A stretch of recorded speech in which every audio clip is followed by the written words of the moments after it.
Let's take a look at Romans chapter 2 now.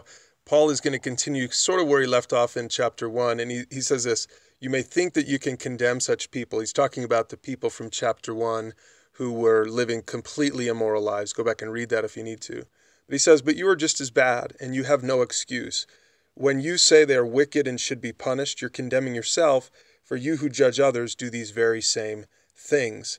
And what he's going to talk about here is the fact that both Jew and Gentile are broken and sinful, because in the Christian church, in the early Christian church, this was a big debate.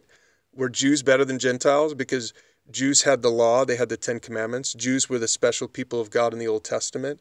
And so keep that in mind as you read through Romans chapter 2, and his argument is going to be, no, you're no different.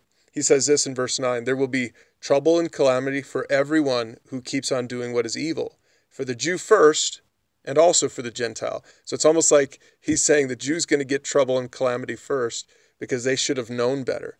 But then he goes on a little further. He says, but even the Gentiles who do not have God's written law, because the Gentiles didn't have the Old Testament, they didn't have the Ten Commandments.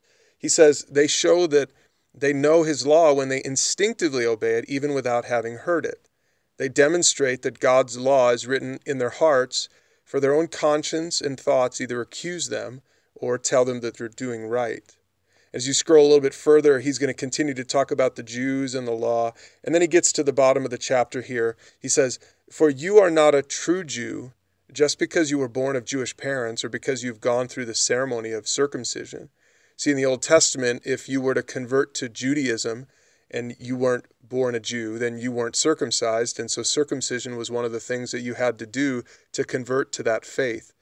But Paul is saying this, circumcision, he says, isn't all that anymore.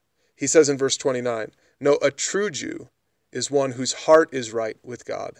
And true circumcision is not merely obeying the letter of the law, but rather it is a change of heart produced by the Spirit. And a person with a changed heart, he says, seeks praise from God, not from people.